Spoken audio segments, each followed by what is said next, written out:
Hello, it is Ryan, and I was on a flight the other day playing one of my favorite social spin slot games on ChumbaCasino.com. I looked over at the person sitting next to me, and you know what they were doing?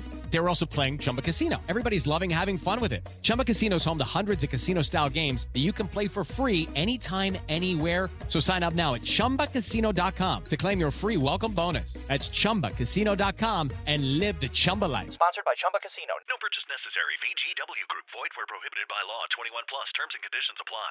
Welcome to the Opperman Report. I'm your host, Private Investigator Ed Opperman. Every Friday night, 5 p.m. Pacific Standard Time on Revolution Radio, freedomslips.com, and simulcast on cjmarsradio.com and 365 Live. Also, we're on shoutcast.com. Then throughout the week, these shows are replayed on awakeradio.us, Hazy Radio, firehorseradio.com, and all these different stations. Starting Thursdays of next week, Thursday, we're going to be on Shake and Wake with Rick and Annie. Every Thursday night, we're going to be doing a live show. Tonight, we got a really big show. To quote my hero, Ed Sullivan, we have Steve Wick, who's the author of a book called Bad Company, Drugs, Hollywood, and the Cotton Club Murder. And this is one of those stories, guys, that I want you to really tune in because this is one of those shows that when I wanted to do a radio show, this is one of those stories that I wanted to get out there. So this is one of those big shows that I'm doing. Let's see. You can find the Opperman Report on YouTube channel. You can find us on Spreaker and soon to be iHeartRadio. Now, if you missed last week's show we had Jackie Hollander, and she did the whole story about James Brown and Al Sharpton and all that stuff. That was a really great show. If you missed it, go down and check that one out and try and find it. Okay, next week coming up, we got Heart Attack. Hart Fisher is the name of the guest, Hart Fisher. His radio show is called The Heart Attack. And we're also going to have our producer, Keith Davis, on, who has a lot of interesting stories. And he's going to be coming on with Hart Fisher. And they're going to be swapping some stories back and forth about what goes on in Portland and stuff like that. Then after that, we have a national hero. We have Alan A. Bell, that big famous hoaxer from the 70s and the 80s. He used to do all those big hoax on the news stations back in New York and put on all these stunts. The guy's like 90 years old by now, but we got him. And he's going to be coming on and telling us, sharing a lot of stories with us. We hope to have with him that night Justin Tribble, who's more of a current-day hoaxer. He did that Joel Osteen hoax and also the Dr. Bill Weld hoax of just recent. Then we have John Poston about Tupac, the Tupac murder, and COINTELPRO and all the stuff that went on with Tupac. So we got a whole bunch of really big shows coming up and a couple I'm probably forgetting. But tonight we have the author of Bad Company, Drugs, Hollywood, and the Cotton Club Murder. You can go to my blog, The Opperman Report, and there's a link there to pick up that book on Amazon. We have Steve Wick.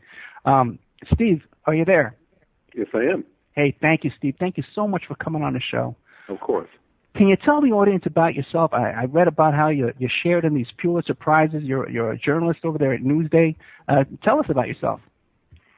Yes, I'm a journalist at Newsday. I've been here for many, many years. I was a journalist in Colorado as well, and then I came here soon after a very celebrated murder story in Phoenix, Arizona, which I helped cover, and the corruption around it. And then I came to New York to work for Newsday.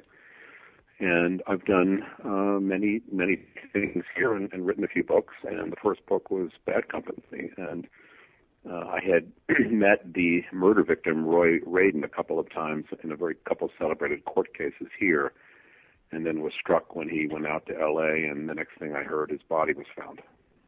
Yeah, well, why don't we get into that? Because he did have a really colorful history back in New York. So why don't you tell how you met him and stuff like that?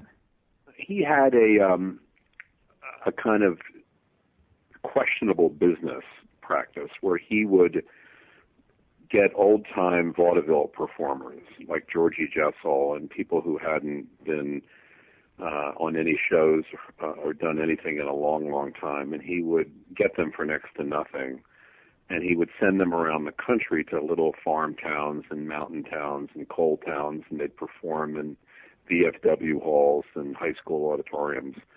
And Roy Radin, claimed that he was doing all this to raise money for different, mostly police charities. And he got in trouble with the Attorney General in the state of New York when it turns out that that wasn't exactly true.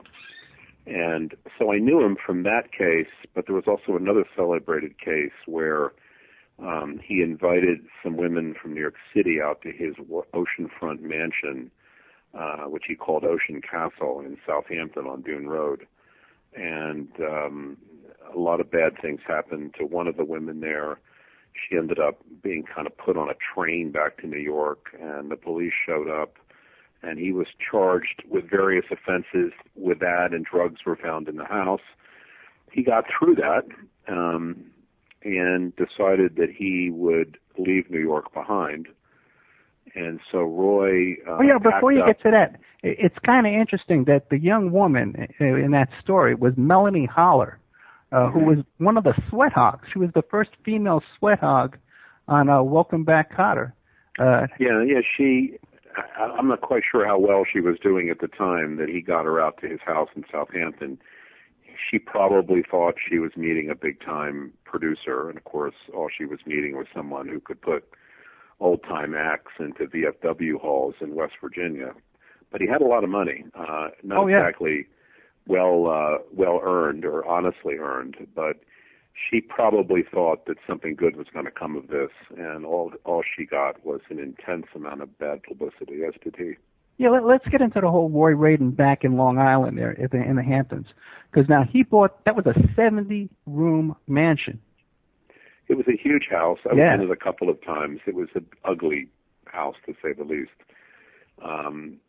It was just this giant thing with a turret over it, overlooking the beach and the ocean, in a part of eastern Long Island on the South Shore where there's just a ton of money. But this one really stood out. I mean, it was so gaudy, so over the top. And Roy would be seen in Southampton Village being squired around by limousine drivers and private cars. And he had a reputation for hiring a lot of off-duty cops to work for him. That was extremely controversial, particularly after he got into trouble with the law. He had all these cops working for him on the side. So he was a presence. He was a character. He was an odd bird in an odd place, but he really stood out as odd as he was. Yeah, because he used to wear like a big magician's cape and carry around this cane with a silver handle on it. Yeah, he had all that stuff. Yeah. I didn't know it until well after the murder, and I was researching the book. He had a relationship to a very mobbed up guy who was kind of his protector in the city, a Genovese family guy who got him out of a few scrapes, particularly when he took a show to Atlantic City that had like Joey Bishop and people like that in it. And Roy was just a mysterious, odd bird. Yeah. And he made a lot of money, and he kept a lot of money, and he got into lots of trouble, and he got out of lots of trouble. And at some point after the Melanie Haller incident, he kind of put it all aside and moved to Los Angeles. Did he actually move to Los Angeles? Because he always had that house there on Long Island. He kept the house. It was later, of course, sold after the murder, but he believed that he was going to start over in L.A., and he was going to start a whole new life. And he would keep a place in the city out here, right? And he'd keep his mansion, but it was all fake. I mean, it was a theater. It was a movie set. There was nothing real about it. I mean, he was broke one day and had money the next day. So he thought he could get behind this, and suddenly he'd become this great, big, gigantic movie producer, and he'd get all the money back. He'd be famous again. That was the goal of going to L.A. So at the time when he went to L.A., he didn't have money. He probably didn't. I mean, I think a lot of it was paid in legal fees and fines. I think he had an awfully hard time holding on to that house, Ocean Castle. It really looked bad when he went out to L.A. It looked like it was going to fall down. I think a lot of his money was credit, but he felt he was also very lucky. And he decided if he could get out to L.A., anybody could be a movie producer, which was kind of his view of the world, that anyone could do it. All you needed was a big personality, which he, of course, had in spades, and he needed to meet the right people. And he didn't think he could do that on Long Island and in New York. So he ends up with his secretary, a young guy who turns out to be key in the story, Jonathan Lawson. He goes out to Los Angeles. Okay, now, and then he met Laney Jacobs out there?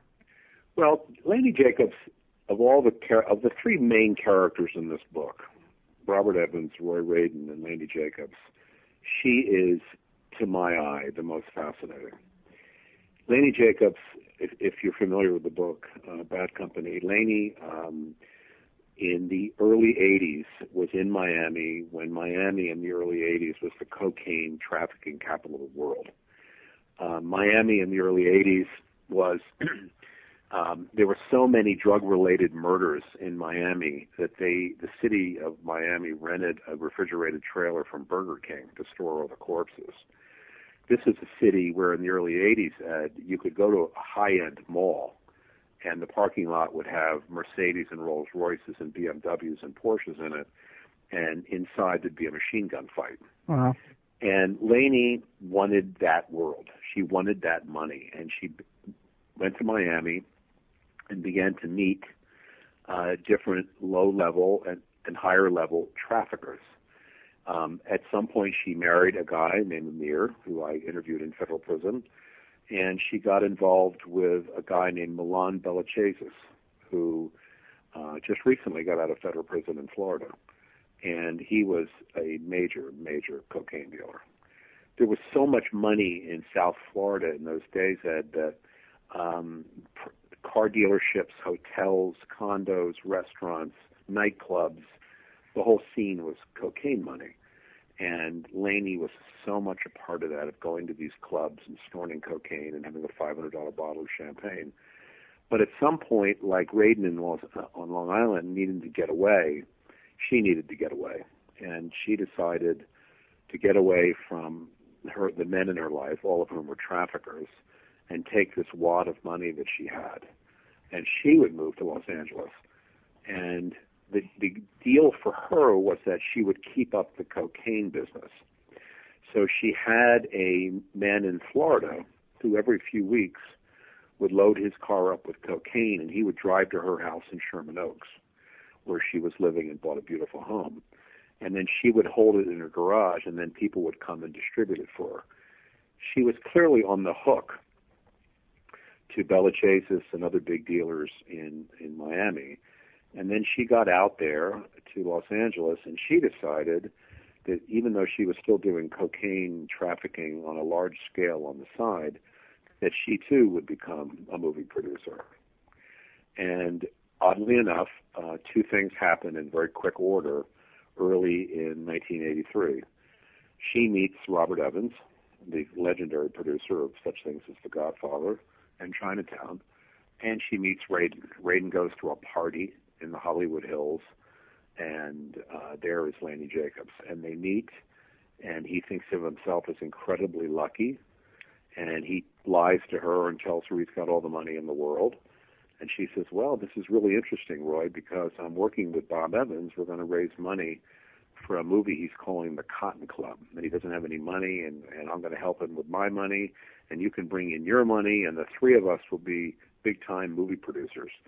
That was the first conversation he had with her very early in 1983. Well, let me ask you a question. Okay, because we know Laney Jacobs, right? And she was definitely hobnobbing with these big billionaire coke dealers down in Florida.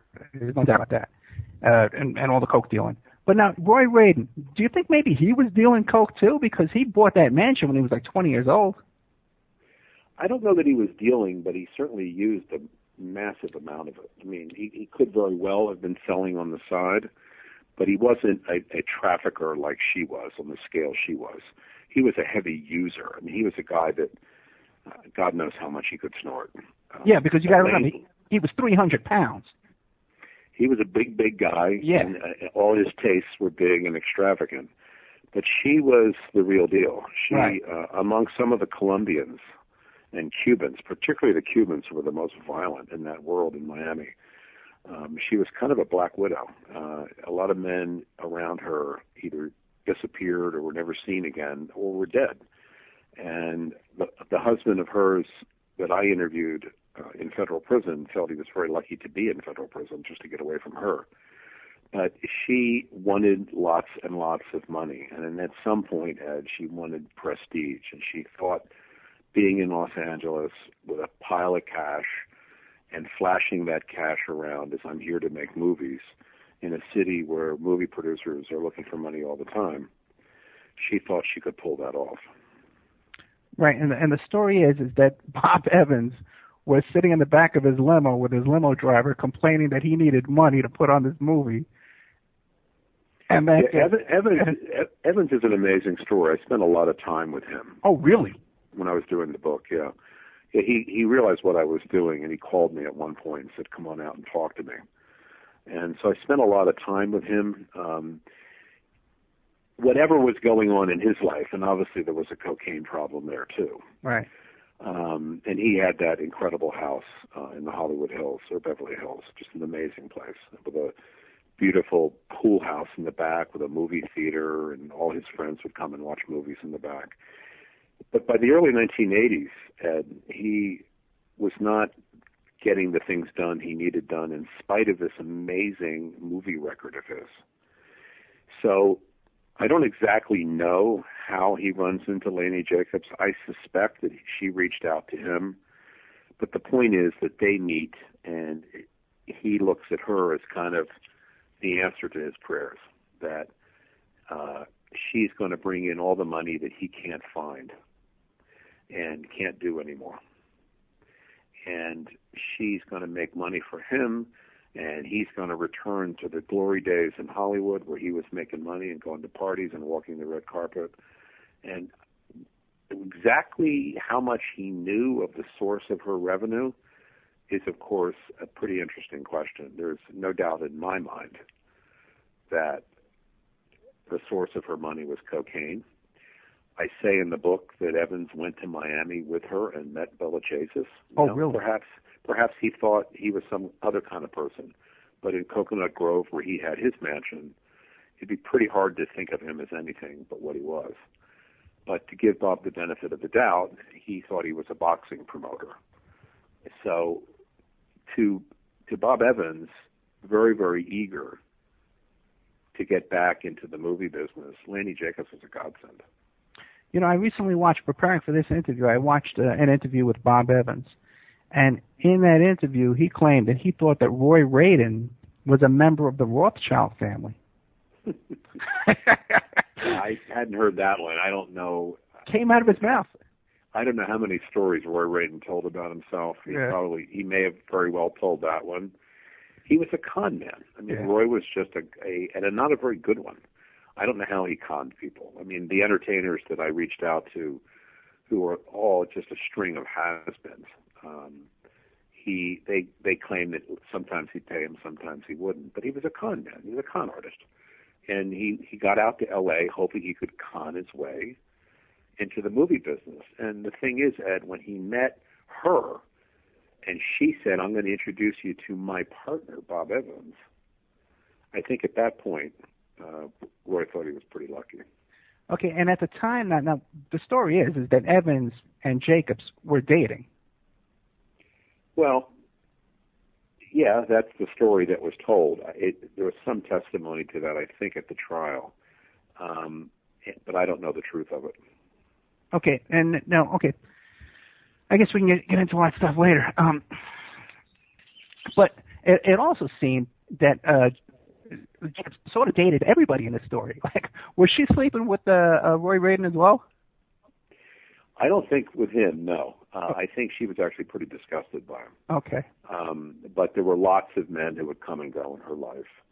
And the heart of her economic enterprise was this young guy who would literally drive from South Florida to Los Angeles about every couple of weeks with a truckload of cocaine. And she would store that in her garage. And then her distributors would come and take it and distribute it. And she would buy it, what was known at the time, on the come, meaning she would get it on credit from Florida, presumably Bella Chasis, and then she would pay that bill back when she sold it in L.A. and then keep the difference. So one day in that spring of 1983, which starts this whole chain reaction, Ed, someone goes into that garage and steals all the cocaine. Yeah, and she thought that was, she got real paranoid about that. She first thought it was Radin because they were feuding at that point over whose role was going to be bigger than the other one in this so-called movie, The Cotton Club. And she blamed him, although I don't think she actually thought he did it. I'm pretty sure she knew the courier took it because she stiffed the courier. But she, as a pretext, it was very convenient for her to blame Roy Radin for that. And it got ugly, and Roy knew it was ugly. And Roy, at that point, according to Jonathan Lawson, you can see in the book, Roy starts to get very, very scared.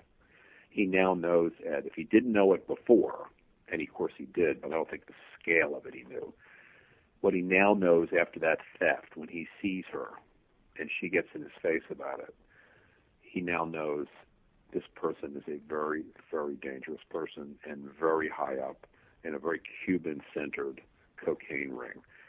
And at that point, in April, going into May 1983, Roy Radin is one scared cookie. And he's also at that point doing a lot of cocaine himself. So at that point, I think Roy begins to realize that he's in trouble, but he's not smart enough or has enough common sense to think, I need to get the hell out of here. But Jonathan Lawson, who is his very loyal secretary and sidekick, Lawson sees what's coming. And Lawson knows that this is a very, very bad situation to be in. That your supposed movie partner, production partner, which of course was a complete false story anyway, your movie production partner is accusing me of stealing hundreds of thousands of dollars worth of cocaine. These people kill each other over far less. So at that point in early May 1983, late April, Lawson is in panic over this and is trying to get Roy away from these people. But of course he does not succeed.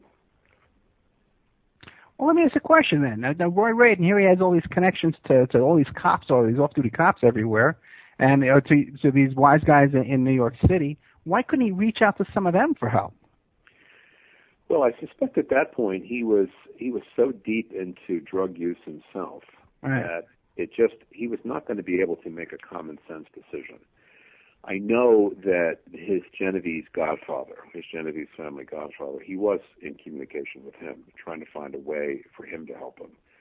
But he was kind of an old man at that point, the Genovese guy, and his advice was, just get out, get away from these people. I can't help you.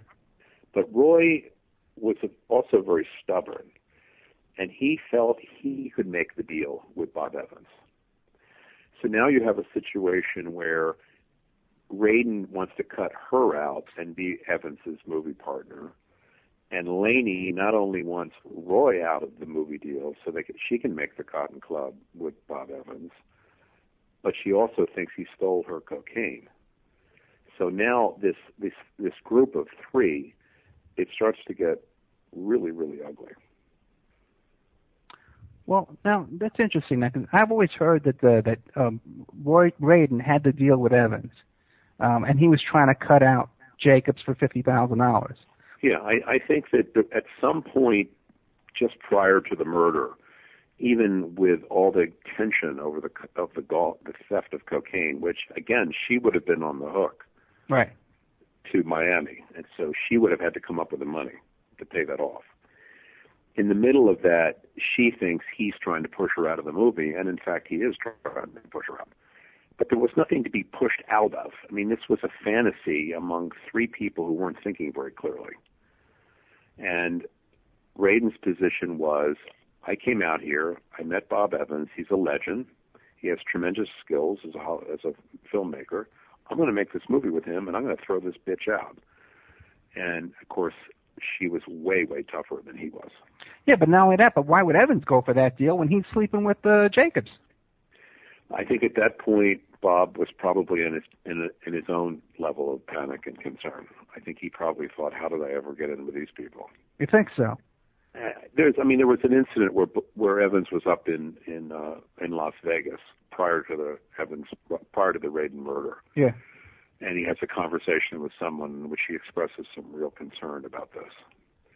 And he seemed to get a sense, some people interpreted what he said in Las Vegas to that he knew Jacobs was going to go after Radin. I'm not sure that's true, but I think what Bob knew, being a pretty smart guy, is that he knew what she was too. And he knew in that world, Ed, you don't come out alive. You don't come out at the other end. Yeah, but not only that too, but then when you get into the trial, it came out that Jacobs was calling him up before the murders and called him up the night at the end of the night after the murders. Yeah, there were definitely conversations just before and just after. Evans was called to the trial, and he took the fifth. He refused to testify. So exactly what he knew about her, and exactly did she say to him, I'm going to kill this guy and get him out of the way? I doubt she said that. I really do. But I think anyone who knew how that group operated know that the guns come out eventually. And in this case, they came out in an extremely violent way. You know, lately, when Evans does interviews, and he kind of hints around, he says, yeah, we made a lot of deals on these tables in this house. Some legitimate, some not so legitimate. You know how he talks, yeah?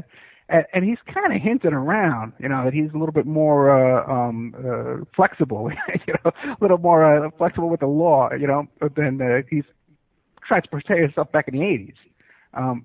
So he's almost kind of trying to brag about this kind of thing now.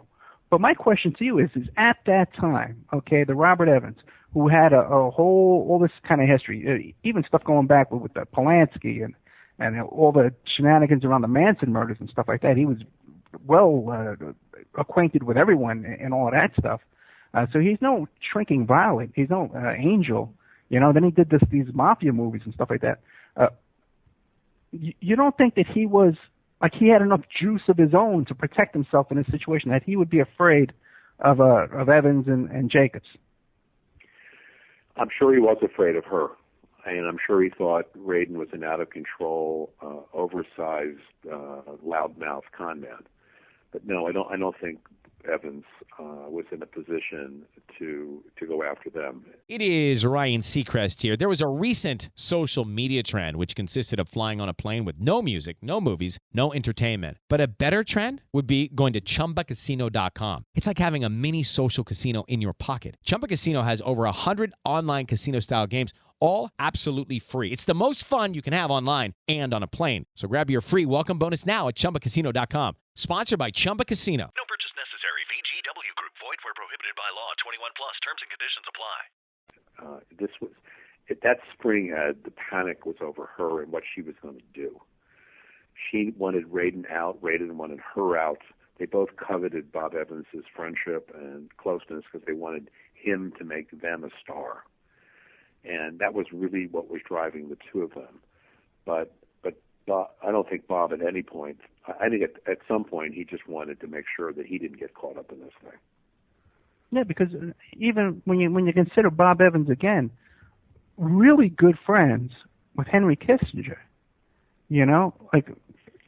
Yeah, he's got. I mean, there were years where, you know, with the Ally McGraw years, where he was an enormous figure. There's no doubt about it. He is. I mean, his obit will be on the front page of the New York Times. He was a legendary movie producer. There's no getting around it. And to see him in that courtroom during the pretrial hearings, in which he was asked about the murder and he took the fifth, that's pretty amazing. Yeah, and it's pretty amazing that he somehow skated from all this. Well, he skated because there was no evidence that connected him to the actual events prior to the murder. Yeah.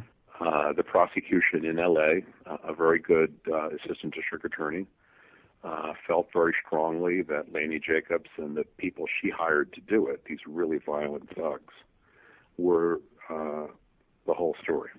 Now, did he want to bring Evans to talk about it and put him on the stand? Yeah. But Evans took the fifth, and the judge allowed him to take the fifth, and the case never went anywhere after that. Who was Evans' attorney for that? I forget who his attorney was at that point, but he had a big one out there.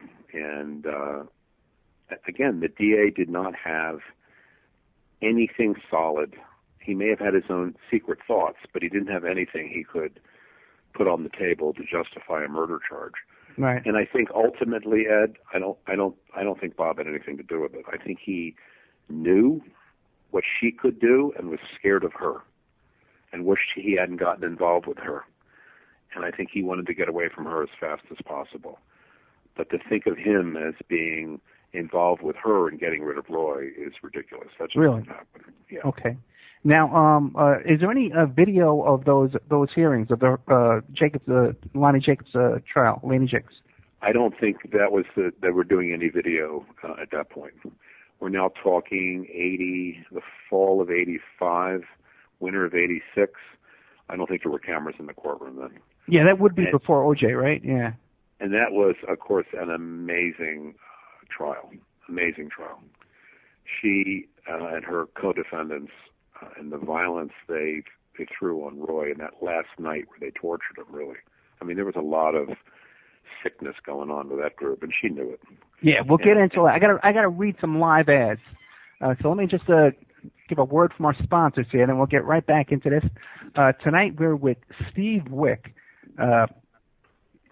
Newsday journalist, Pulitzer Prize winner over there with Newsday magazine, author of Bad Company, Drugs, Hollywood, and the Cotton Club Murder by Steve Wick. You can find a link to that on my Amazon.com, on my blog, The Opperman Report. And tonight's show is brought to you by Pacific West Bamboo, 503-839-8126. Everybody knows Amanda down at Pacific West Bamboo. They're your number one source for timber construction and craft-grade bamboo poles, plants, and products. They specialize in eco-friendly reclaimed wood products for the home and garden. They're located in Portland, Oregon, but they can and do ship nationwide. That's 503-839-8126. Their Facebook page is Pacific West Bamboo. Their email is demroots@operamail.com. But if you have trouble finding them, just contact me. I'll put you in touch with Amanda over there at Pacific West Bamboo. Another one of our sponsors is where is it? InfinityHomePlans.com. This is Mike Gray over at InfinityHomePlans.com. Check out Infinity Home Plans and Design Services, your resource for 3D and 2D architectural services. They offer a multitude of products, including stock home plans, 2D digital drawing sets, 3D models, and renderings, and more. That's Mike Gray over at InfinityHomePlans.com. Okay, don't forget emailrevealer.com, the home of the online infidelity investigation. If you think your spouse is cheating on you, you contact emailrevealer.com.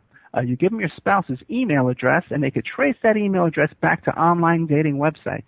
They have all kinds of services on there, like locates and people finder services, asset searches, employment locates. Let's say you got a situation with a custody child support litigation. Go to emailrevealer.com and you can locate your spouse's employer, so you can serve them with that child custody, that child support income execution. Then we got a brand new sponsor, okay, which is, they are called handcrafted-ethnic-jewelry.com. This is, you just Google New World Mexican Women. And this is a fascinating sponsor. This is New World Mexican Women. They wrote a book. This is a village, a group of villagers, women villagers in a village in Mexico. They've written a book, and it's called New World Women.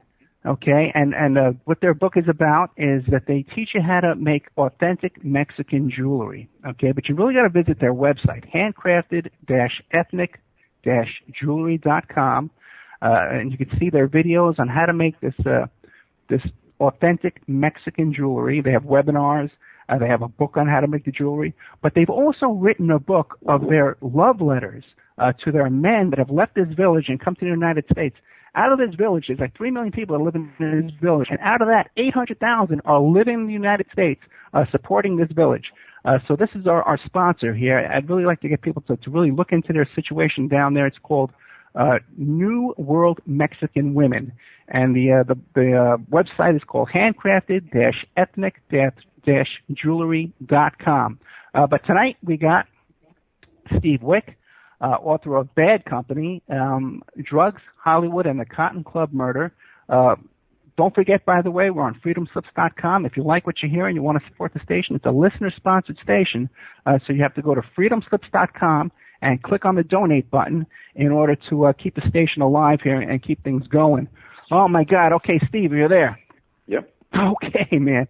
All right, now let's get into this whole thing. You were talking about these hitmen that Laney Jacobs got involved in. Now, what can you tell us about these guys? Well, these guys were a group of incredibly violent men. And I don't know exactly how she got them out there, but they were part of her circle of people in the world that she traveled in. Not the Hollywood, glamour world, obviously, but the world of the underworld that she was so much a part of. I mean, she comes to L.A., keep in mind, from that underworld in Miami, where big-time Cuban and Colombian drug traffickers were living in huge waterfront mansions on the Bay of Biscayne and buying every business in town. I mean, South Florida never had a recession. The drug money was so huge that the Federal Reserve Branch there had a cash surplus of billions of dollars. So she's able to locate people. Once she decides that Radin is, I'm going to blame him for the cocaine theft. And B, once I get him out of the way, then Bob Evans and I can be partners. We can be whatever we want to be. And Laney Jacobs, are going to make this movie. So she brings in these really, really violent people.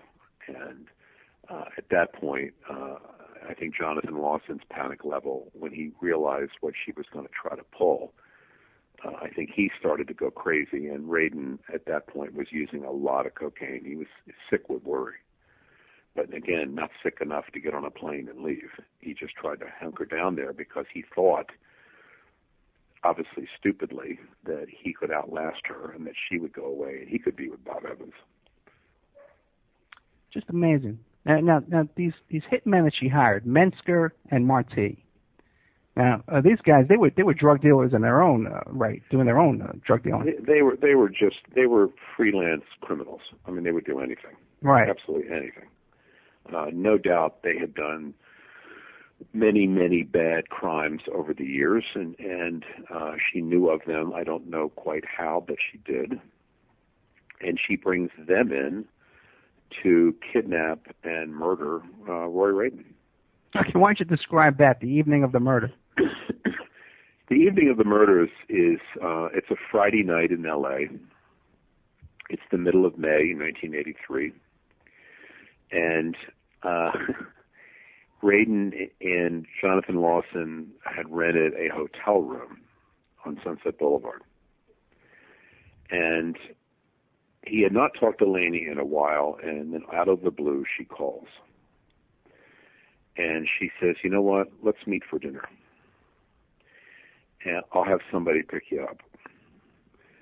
And Radin was, again, using a lot of cocaine at the time.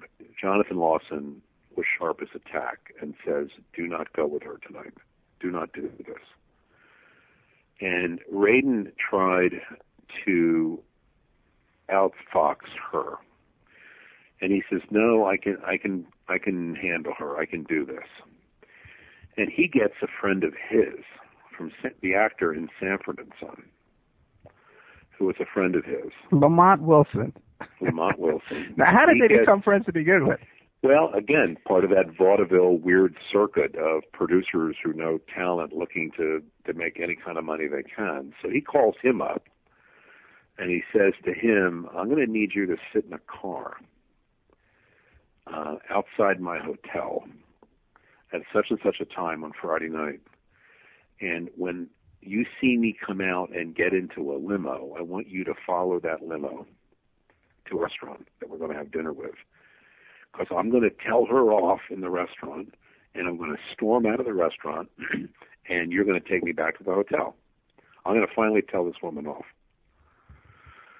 So, again, Radin gets ready in the hotel room. Jonathan Lawson's begging him not to go, says it's a trap. He says it isn't. I'm going to tell this woman off. I got my friend Lamont to cover for me. No big deal. I can handle this. He goes downstairs. There's a limo waiting for him, Menser and Marty. Yeah. He gets in the limo. The limo pulls out. They're not stupid. They know they're being followed, and they lose Lamont in a follow-up car. Gone. He loses the car. He calls back to the hotel and tells Jonathan, I don't know where the car went. And they take Roy out into the desert, and they did him in. Now, wasn't Lamont Wilson? Now, wasn't he was a little out of it that night as well? He was clearly out of it. Right. He was clearly not in any shape to be either a bodyguard or to do surveillance in any meaningful way. Again, it's just all part of the pathetic nature of this. Yeah, because now he showed up at the restaurant later on that night. He shows up, but there's no Roy Radin. Right. Because Jonathan tells him where they were supposed to go after Lamont can't follow the limo. And they lose him, and they go out of the city, and Roy's in the back seat with these guys. But back to the restaurant with Lamont, though, because now I'm a little unclear on this. Now, did the cops actually come to the restaurant that night because he was so out of it, or? No. No, okay. The cops questioned later on, okay. Jonathan, the next morning, realizes Roy has not come back, and he calls the police to report him as a missing person. And that's when they went to the restaurant to check things out. They says, "Oh yeah, and Lamont." So they now try to follow the route that they took, and they interview Lamont, and they realize the guy never went to the restaurant. But it's quite a few days after that fact. But now back to Lamont again. He's gotten so shook up by this chain of events that today he's a Christian minister. He is a very popular minister. Really? With his own flock. I think that event that night with his friend getting murdered, if that was it, or he just couldn't find work anymore in Hollywood, I don't know what the precipitating event was, but the point of the matter is that from this point on, he's a changed man. Yeah, and he actually wrote a book. Are you familiar with the book he wrote? No, I'm not. It's very interesting. He talks about how commercial jingles and TV shows and cartoons and stuff like that are all satanically motivated, and or New Age things like that are all like almost like some kind of demonic brainwashing. Hmm. It's very interesting. I'd love to get him on the show, but I've had a little trouble trying to locate him. Yeah, I don't even know where he is anymore. Yeah. But nonetheless, his evening as a bodyguard surveillance guy was a complete bomb. And Roy knows that once he's in that limo, that this was not a dinner reservation with Laney Jacobs. Yeah, it was pretty quick that they pulled a gun on him and stuff. As soon as he got in the car, I believe. Well, once he got in the car, he knew he wasn't going to get out, and they were screaming at him in the back seat. They had their guns out, and they drove to a prearranged spot north of Los Angeles, where they marched him up a dirt road and executed him. Okay, but now, again, there were indications out there at the murder site that they were there for quite a bit of time. I think that they kept him alive for a long time. Yeah. Now, what do you think was going on up there? Because there's been a lot of stories. Well, it could have been it could have been anything from, where do you have money hidden somewhere? Did you steal the cocaine? To just them having a sick joy of torturing this guy. Yeah, because Marty was definitely a sick guy who enjoyed killing people. Without a doubt. Yeah, he said, I think a quote from him was, he would love a job where he could go around shooting black people, but he would shoot Jews for free. Yeah. For some reason, and I don't know how they would have known other than Laney Jacobs, they knew that Roy's father was Jewish, not his mother, but his father. And that they were screaming at him in the backseat of the car. Oh, really? They loved it for that reason. Really? Okay. Oh, yeah, they were. This was a warped group. Yeah, we'll get into that. We're going to get into that even more. Okay, but now again, back to the murder scene. Now, beer cans, they were there for a while, okay, and they even had taken all their empty shells, their bullet shells casings, and had like made a little pile out of them. Yeah, they were going crazy up there. I mean, they were pretty far off the road. They could shoot their guns and not get heard. They could scream and yell at Roy. They could kick him and hit him. Did you ever get a chance to talk to any of the hitmen? No. Okay. They got everything they wanted out of that evening, which was really sick. Now, what and about once he's dead? They decide to put half a stick of dynamite in his mouth. Yeah. Yeah, and it's interesting too that not interesting, but a note in this is that Roy Radin, a 300-pound man, that his remains, I believe, only weighed like 65 pounds. Was only what was left of him to be sent back to be buried in New York City. You know, there was very little left. Yeah. Both from the heat and the coyotes and everything else up there. And the body showed terrible signs of abuse, let alone half a stick of dynamite shoved in his mouth. Now, what about the legend says that these two hitmen, they claim that they shot him 13 times on Friday the 13th. That's certainly part of the lore. I don't think the police could actually tell from the condition of the corpse what that was, but knowing these guys, that was it's no doubt true. Because it came out in the recorded conversations when the guy Larry Flint's brother-in-law, Ryder, when he made those undercover recordings, they were bragging about that.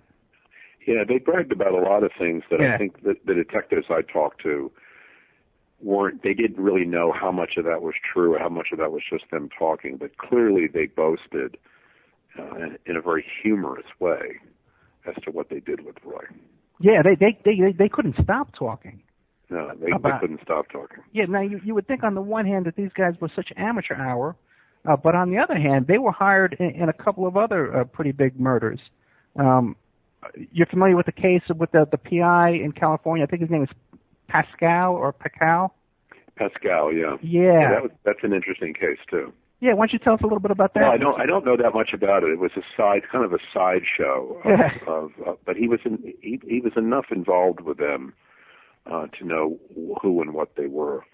The tentacles of these guys, Ed, are really deep, and there's no doubt a lot of unsolved murders connected to them. But the thing that really stands out is the torture and the glee they took in getting rid of this guy. So she must have given them instructions as to what to do, and then they ran with it. And somehow, him being the son of a Jewish man, brought out the worst, particularly in Marty. Well, that's interesting, too, because now there was also nearby the crime scene, the murder scene, a Bible was open to the book of Isaiah. What do you think about that? Is it, again, folklore, or?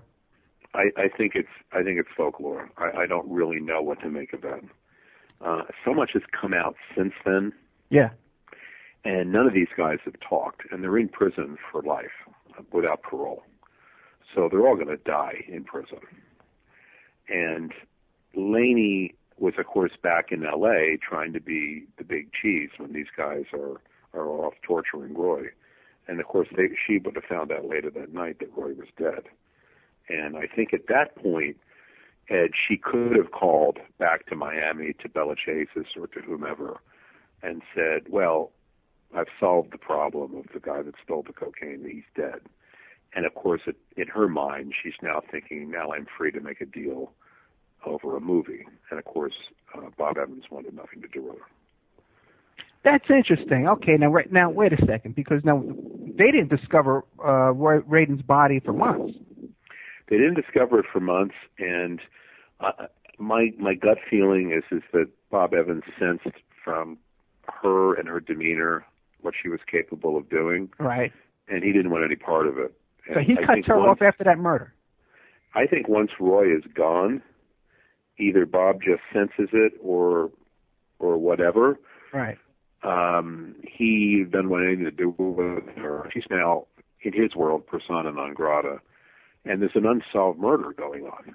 Right. And there's a man being looked for by the sheriff's department who's not been found. I mean, that's in that world out there. Someone comes to Los Angeles to make a movie, and he disappears. That's unheard of. And we were covering back at Newsday, and I think the LA Times was as well, that this Roy Radin was now a missing person case. Bob would have seen all those stories. He would have known what was going on, and of course, he had to have suspected her. Well, yeah, but also too, did the police come and question Evans at that point? I don't believe so, no, but I don't know the answer to that. Right. Okay, that's interesting. Now, these hitmen again. Now, they're often described as Larry Flint's bodyguards. What's the connection between them and Larry Flint? They knew him, and Flint knew them. They were sort of part of his inner world, but I don't know how. I don't think there's any evidence at all that would suggest Larry used them for criminal acts, but they knew him and he knew them. And in terms of tabloid journalism, it was a very easy hook to say that he was there, that Larry Flint's bodyguards, were now suspects in a murder. But clearly they knew each other and knew of each other. Oh, yeah. And Larry Flint's brother-in-law, this guy Ryder, who was an ex-cop, he's the one who made the undercover tapes of these guys, Marti and Mensker. And some of those tapes were made inside Larry Flint's mansion. Correct. Have you listened to all those tapes? I heard them at the trial. Oh. Yeah, they're pretty amazing. Oh, man, I would love to get a hold of that. They are pretty amazing. I can only imagine. The conversations, the loose talk about crimes committed, it's astonishing. Now, again, back to this guy Ryder. Okay, because he was involved in that other murder with Pascal as well, the one of the 250-pound black prostitute phone sex operator, right? Yeah. Now, in that case, okay, it is very interesting. In that case, Ryder actually loaned the gun to Mensker that Mensker used in the murder. Is that what it was? I forget. I don't remember that. Yeah. And then he wound up working with the cops, getting paid by the cops. You know what I'm saying? Like, this guy Ryder got some great deal in all this, didn't he? Yeah, he came out ahead. He didn't get wrapped up in these really awful murders. No, and he wound up getting paid. He got a paycheck. Yeah, I don't know where he is today, but I hope he's not near me. I tell you that. Yeah. Yeah. He's probably in some kind of witness protection program or something. You think so? Okay, and he's related to Larry Flint as his brother-in-law. How is that? Do you know? They continuously called him that. I don't know whether he married Larry's sister or I don't really know. Okay, boy, I tell you, what an amazing story, man. Well, let me ask you a question too. Now, when you Google Lainey Jacobs, right? When you Google her name, and you go into Google Images, right? There's some really interesting pictures that come up. A picture comes up of Mensker standing in front of a pentagram with a gun with a silencer on it. Have you ever seen that? I've not seen that one. No, there's photos all over the place that have materialized. I was briefly getting phone calls and letters from a woman who claimed to be Mensker's ex-wife. Okay. And talking about him and all the things that she thinks he did. He was into all kinds of stuff. But I always thought Mensker was world-class different than Marty. Marty just seemed like... How to have fun anytime, anywhere. Step 1, go to ChumbaCasino.com. ChumbaCasino.com. Got it. Step 2, collect your welcome bonus. Come to Papa Welcome Bonus. Step 3, play hundreds of casino-style games for free. That's a lot of games. All for free? Step 4, unleash your excitement. Woohoo! Chumba Casino has been delivering thrills for over a decade. So claim your free welcome bonus now and live the Chumba life. Visit ChumbaCasino.com. No purchase necessary. VGW Group. Void where prohibited by law. 21 plus. Terms and conditions apply. A Nazi. I mean, an SS officer. I mean, he seemed like a really bad actor. Now, Marti was from where? Argentina, something like that? I think he was from Argentina, yeah. Now, is there any truth that he was involved in the Argentinian secret police or something down there? You hear those stories as well? I doubt that. I think he brought his own legend with him. Yeah, because he was a young man, yeah. Yeah, I don't think he was a part of that. Okay, but now back to Mensker. There's all kinds of stories about Mensker and accusations and suspicion and the theories. Now, what do you think about these theories? Now, some people describe Mensker as being the second Manson. Are you familiar with that? No. What was that story? Okay, well, are you familiar with the stories about the possibility that Mensker was the Zodiac killer? I've not heard that either, no. Oh, yeah, that's pretty interesting because it kind of fits with his timeline, going to Vietnam and coming back and stuff like that and being in California. And also, they took some pictures of him and they put the glasses over him of one of the sketches of the Zodiac, and it's a pretty decent theory. You know, there's been so many others, and it seems like they got the guy on Zodiac, but it's just an interesting tidbit to this whole story. Now, are you familiar? Yeah, go ahead. No, he certainly would fit the notion of that kind of a person, but I don't know if it doesn't seem to me like it ever tied together. Yeah, definitely it seems to have fallen apart. Now, what about the theories, the accusations? Okay, you know what? This is a good time to take a break. We're taking our break. This is that nice long break I was telling you about. You can go to the bathroom and have a drink. And we're here with Steve Wick, Pulitzer Prize-winning journalist, author of Bad Company, Drugs, Hollywood, and the Cotton Club Murder. We'll be back right after this. It's more of Roy Radin and Robert Evans from the Godfather fame, and Lainey Jacobs. And we're going to get into Lainey Jacobs. Her woman has such bad luck. After all of this, you know, there's more deaths follow her after this. And she's in prison now. Thank God for that. But we'll be right back after this nice, long, relaxing break with Steve Wick, author of Bad Company, Drugs, Hollywood, and the Cotton Club Murder. Go to my blog, The Optimal Report. I'm going to have some links on there for some of Steve's other books on Amazon. Okay, welcome back to the Opperman Report. I'm your host, Private Investigator Ed Opperman, author of the book, How to Succeed as a Private Investigator. You can find it on my website, emailrevealer.com. Every Friday night, 5 p.m. Pacific Standard Time, you can find us here on Revolution Radio, freedomslips.com, simulcast on CJ Mars Radio and 365 Live, and shoutcast.com. And by next week, I think we're going to have it all together. That we're going to be live on my Spreaker channel, the Opperman Report Spreaker channel. We're going to be live there, and also too, I'm working on a couple other stations to simulcast this on Friday. We're going to be on about 5 stations on Friday nights. Tonight, by the way, if you like what you're hearing, please go to freedomslips.com and click on the donate button, and to keep that station going, to support the station. I think they're about halfway to their goal this month. It's a listener-sponsored station. They take no corporate sponsorship, so we got to keep them going. Also, too, Hazy Radio. We're on during the week on twice a week on hazyradio.com, and they're having some financial struggles over there as well, so they're looking for donations. So please contact hazyradio.com and try and support them as well. Tonight we got Steve Wick, a Pulitzer Prize-winning journalist from the Newsday magazine. Bad Company, Drugs, Hollywood, and the Cotton Club Murder. Now this book is referenced anytime you read a story about an article or a TV show about this case. Everybody references Steve Wick. He's written the Bible on his book. So here we are, Steve. You back? Oh yeah, I'm here. Nice long break, right? You get to take a little nap. That was very nice. I know. Okay, man. Why don't we finish up with Lainey Jacobs and the tragedy that befell her after this? Because she didn't get arrested on this right away. How many years was she out running around after this murder? Well, this is one of the more amazing aspects of the story that's told in Bad Company. And for me, Ed, as a journalist, researching it, is that when I finally figured out what happened to her, mind you, the body's found weeks after his death. He's now a murder victim, and a murder victim that was a brutal murder victim, the body blown up, the head blown up.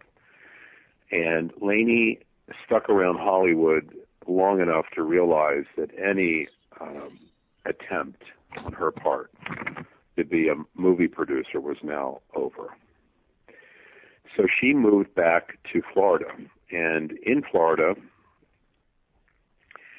she meets a man named Larry Greenberger. Now, you got to admit, before she left, though, the cops wanted to question her on this, right? The cops definitely wanted to question her, but she wouldn't allow it to happen, and there was no evidence to hold her. Once the cops interviewed Jonathan Lawson, right? Jonathan Lawson told them that Roy was going to meet Laney at a restaurant. So they had every reason to be questioning Laney Jacobs and to find out where she was, but they also had no reason to hold her. So the detectives that I talked to for the book were loosely trying to keep track of her whereabouts, but unless something broke in L.A., they had no way to arrest her. Yeah, but they had enough juice to bring her in. Who was her lawyer there in California that was able to hold that off? Well, she certainly had lawyers, but there was just simply that the assistant district attorney in charge of the case did not think he could prosecute her, didn't think he had enough. No, I know that, but they could pick her up for questioning. They could have picked her up for questioning, but the lawyer blocked it and said, you can't talk to my client without me. Yeah. So she ends up leaving and moves back to Florida. Now, the cops were informally looking for her because this was a very celebrated and very horrific open murder investigation. So at this point, I'm poking around in it, and I realized that this woman was in Okeechobee, which is a funky little farm town in north central Florida. It seemed like a very odd place for someone who had traveled in the universe of cocaine in Miami and Los Angeles. But nonetheless, she is, when I figured out where she was, Ed, she was married to a guy named Larry Greenberger. Now, Larry Greenberger is as fascinating a story as she is. Larry Greenberger, out of college, realizes that there is a whole universe of money to be made in the distribution end of cocaine. And Larry, soon after college, becomes the Florida distributor for Carlos Lader, the big Colombian cocaine dealer. And Larry starts to bring a business mind and a business sense to this, and he starts making untold sums of money. Mm. Where they met, I don't know. I never figured out exactly how Larry runs into Laney and Laney runs into Larry. But clearly the two knew what the other person was. She knew that he had made a fortune in distribution and was now living kind of a retired gentleman on a farm, in an old farmhouse in Okeechobee, Florida. And certainly he knew enough about her to know that she'd put a lot of money together herself. So they get married. And this is now several years after the unsolved murder in Los Angeles. And Laney's beginning to think, well, maybe I got away with it. Maybe they don't have it. They'll never be able to put it together. But unbeknownst to her, some very good detectives in Los Angeles were not going to ever let this case go. And they kept looking for people who knew of the murder and knew the people who did it to find evidence. And they slowly start to piece together enough so that they can wire up Ryder and get people to talk. And once that happens, Ed, then the circle begins to tighten around her. Now, at the same time that those detectives have really started to put a solid case together in L.A. for Menser and Marty and for Laney, she and Larry, back in Okeechobee, Florida, the marriage is beginning to go sour.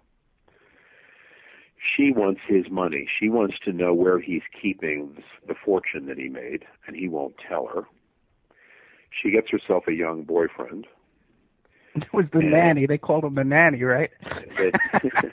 It claimed to be the nanny for the son named Dax, D-A-X, who was her son from a guy named Joe Amir, who at that point was still in federal prison for cocaine dealing. And so she has a boyfriend, and she has a keen desire to understand where Larry's millions are. But Larry, like Radin, is begin to sense that this person is not anyone I want to be around. And he's got problems of his own, including he's now using the cocaine that he once distributed for millions of dollars. So he violated a very fundamental rule of cocaine distribution, which is never use it yourself. And he did. And he starts to really lose it. And one night, one summer night in Okeechobee, he's sitting in a chair out on a little porch, and he is shot through the head, the right temple, I believe. And the police come, and Laney says, my husband committed suicide. But what happens at this point, Ed, is pretty fascinating. The detectives back in L.A. hear about this through the law enforcement grapevine. And they have now, at this point, reached critical mass in Los Angeles to make an arrest in the Radin case. So 2 detectives fly to Florida. And on the very day that Laney Jacobs is going to go to the airport to leave, I believe she was going to go to Spain with her money. Larry's money, her money, whatever. She was going to leave the country on this very day. When, guess what? One of the detectives from Los Angeles calls her on the phone. Right. And says, hey, you got 5 minutes? We just need to clear up a couple things about this case. She thinks it's about Larry Greenberger. And she thinks, well, I got this covered. It's a suicide. The cop doesn't say it's about Roy Radin. He says, well, I understand you're on your way to the airport. We just need a few minutes to talk to you about the case. And she thinks it's about Larry. So literally en route to the airport to leave the country for good, she goes and meets 2 Los Angeles County Sheriff's detectives. They meet her at a hotel room. They cuff her. She asks us, what's it about? And one of them says, the murder of Roy Radin. And she nearly falls over. She can't believe it. She cannot believe it after all these years. Now, wasn't there something in this timeline as well where that Mensker was sitting in jail for the other murder, the first one of the black prostitute? The black prostitute. Well, those guys were beginning to come undone out there, and Ryder, of course, now is an informant right. of the detectives. But Menser's not talking, and Marty's not talking. But Ryder begins to get enough on these tapes, particularly with Marty shooting his mouth off, that it's enough to make an arrest. But I think, Ed, that it's probable that once Larry Greenberger was murdered, and the cops knew that she was a suspect in that murder and could possibly leave the country, they had to close the door on her for Radin. I think ideally maybe they would have gone a little bit longer to try to get more on tape. But they knew she had the money. They knew she had the means. She's now a suspect in another murder. The cops in Okeechobee can't pick her up because forensically, they don't quite have it yet. They don't know who did it. Did the nanny do it or did she do it? So they're a ways away from making a case when the 2 cops from L.A. land in Florida and con her into meeting them to talk about the case. Right. And at that point, the door closes on Laney Jacobs. But she was never convicted on the Greenberger case, was she? It's wide open. And I talked to Larry's sister. I haven't talked to her this year, but I talked to her frequently. And I've talked to the cops down there, and it seems to me this is one of these situations, Ed, that are kind of tragic for the victim's family. But I think their view in Florida is she's in prison for life without parole in California. What's the point of flying her back here to put her on trial and get life without parole here? But for the family, it's a very unsatisfactory end. Yeah, no, I hear that for sure. Yeah. Now, when she had after the murder of Radin, she kind of hung out with Mensker. They were dating and they were living together. They were sleeping together. They were traveling together. Mensker was definitely a lover of hers in that post-Radin world, and then that ended, and she's gone. The most amazing thing for me as a writer on this book, Ed, is how you go from the frying pan into the fire. How is it you leave L.A. in the wake of an unsolved murder? You're so steeped in violence and criminal behavior that you're actually sleeping with one of the murderers of Roy Radin. And she doesn't make any attempt to clean herself up. And she goes back to Florida and meets and marries one of the biggest distributors ever. A man, God knows how much that man was worth at the time of his death. Now, wasn't he hooked up with that group, too, called The Company, with that guy Fuzzy Thorpe? of Fuzzy Thornton? He might have been. My sense was, from everyone down there, that his claim to fame was that Carlos later appointed him his North American distributor. Wow. You can imagine what that meant. That meant hundreds of airplanes, hundreds of boats, hundreds of couriers, an enterprise built around the movement of cocaine. And there he was living in that little Okeechobee town. He was living in Okeechobee in an old farmhouse. Oh, my God. I walked all through the house because I was trying to figure out how anyone could believe this was suicide. Yeah. And it was bizarre to me why he was there. I sort of think, and it was at the end of a long gravel road, and I kind of think he thought that people would come for him eventually too. Right. And I think he wanted a life away from everyone, so at least he'd know if people were coming to kill him. And he didn't know it was going to be the woman he was married to. I think he probably thought it was going to be some other distributors. Yeah. But he was quote-unquote retired. And she wanted that money. She had this business idea of plastic surgery clinics. Right. That would be franchised. And she kept telling Larry, I want your money to do this. And he kept saying, you're not going to get my money. Right. She had some kind of a deal where she would arrange trips to, I think, Mexico or something, where they can get real cheap plastic surgery, then fly them back.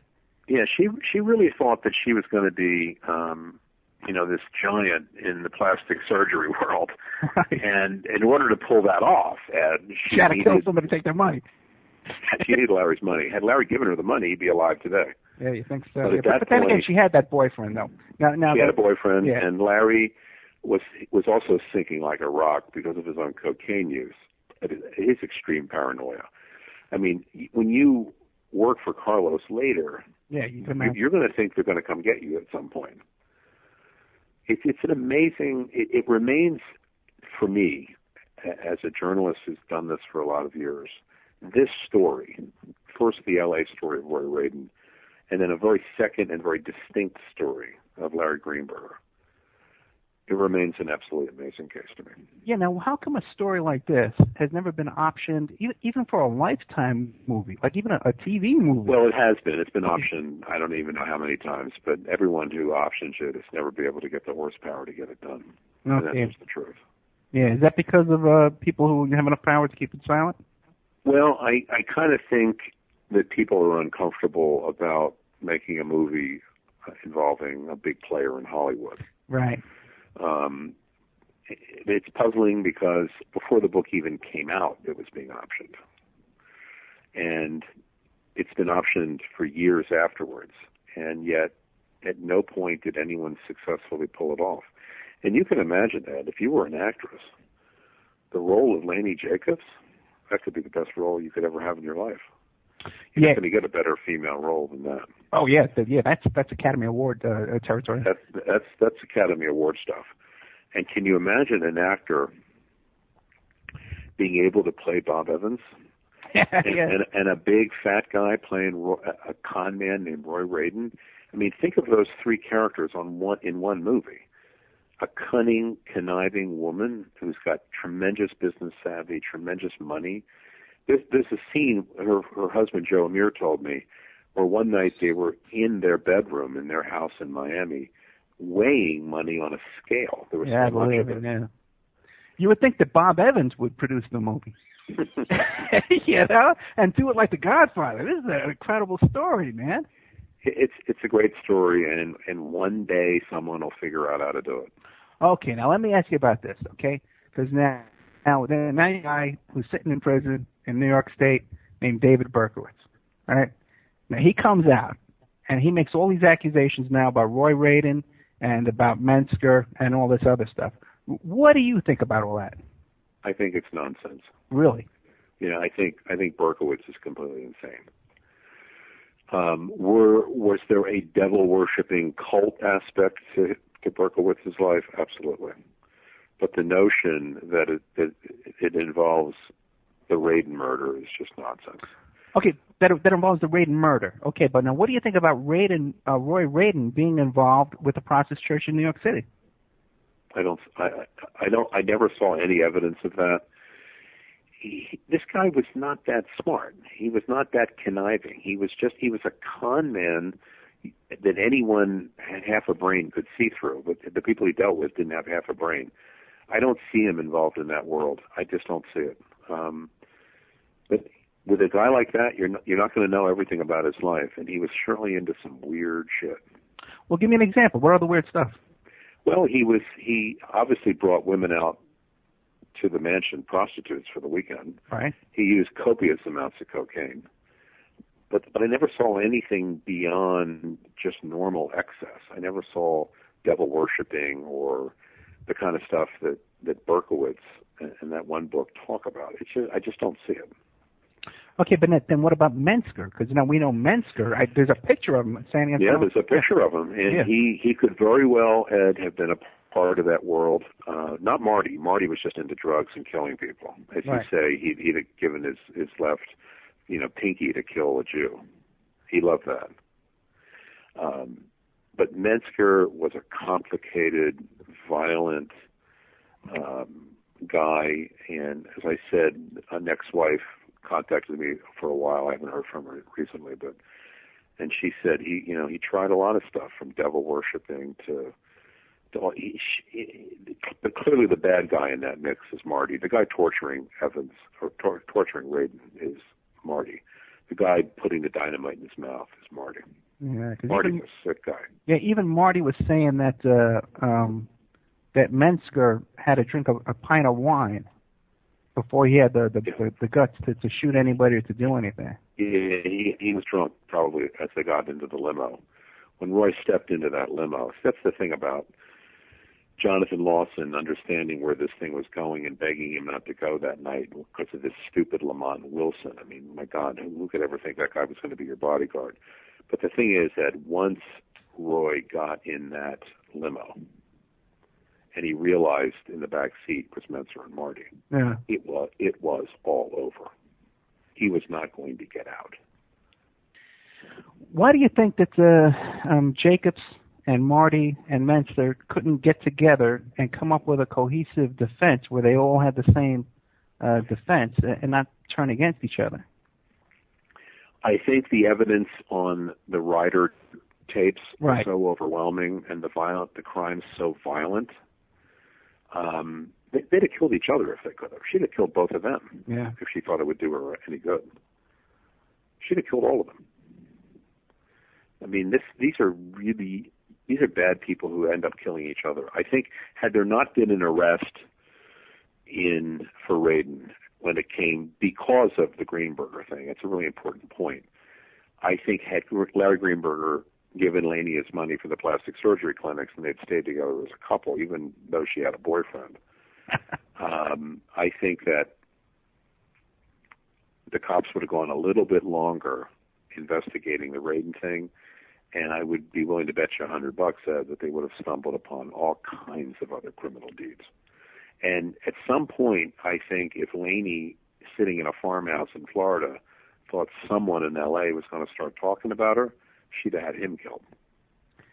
Yeah, it seems odd with their resources that they didn't go clean up this thing anyway. They didn't, but I don't think they were. We've all met criminals who are so arrogant that they think they can get away with anything. Yeah, on the tapes, 4 months later, these guys, Marty and Mensker, were bragging, saying that we got away with this, the foolproof murder, because it's been 4 months. And the whole point of the dynamite, which is really pathetic, was to blow up his teeth, so they couldn't identify him. So they thought they had their trail covered. And in fact, they didn't quite understand how long it would take, and the cops stick on these. They stay on these things. Yeah. And Bob, in the years afterwards, Bob Evans successfully shook off any doubt that he had some role in it. He shook all that off, and he, being the showman that he is, and a very smart showman, he kind of reinvented himself several times over. Is he doing anything now at all? I don't think so. I mean, a documentary came out about him, 5 or 6 years ago? Yeah, and they had a cartoon about him, too. that was very, very well received. Yeah. But he's now 84, I believe. Yeah. And he was lucky, and I think he told me once he was very lucky. He knew she was bad. Okay, well, now tell me about that. He invited you into that home. Yeah, I went to his home actually a couple times. He knew when he would call me, when you're out here, please come see me. I think he was very concerned that I would say something in the book that he couldn't shake off. Right. And believe me, I worked really hard on that book, and I came to believe that Bob Evans had nothing to do with the murder. I came to believe that he knew she was bad, and he had to get away from her, but he didn't. He would never have ordered someone's death. I mean, that's her 100%. But he was smart enough, gifted enough as a producer and a filmmaker and a showman himself that he could keep that dream going. He kept his house, the big house up in Beverly Hills. Yeah. And I don't know if anyone's heard anything about him recently. Maybe he's just gotten heavy into old age. I don't know. But the times I spent with him, Ed, were pretty cool. Hello, it is Ryan, and I was on a flight the other day playing one of my favorite social spin slot games on ChumbaCasino.com. I looked over at the person sitting next to me, and you know what they were doing? They were also playing Chumba Casino. Everybody's loving having fun with it. Chumba Casino is home to hundreds of casino-style games that you can play for free anytime, anywhere. So sign up now at ChumbaCasino.com to claim your free welcome bonus. That's ChumbaCasino.com and live the Chumba life. Sponsored by Chumba Casino. No purchase necessary. VGW Group. Void where prohibited by law. 21 plus. Terms and conditions apply.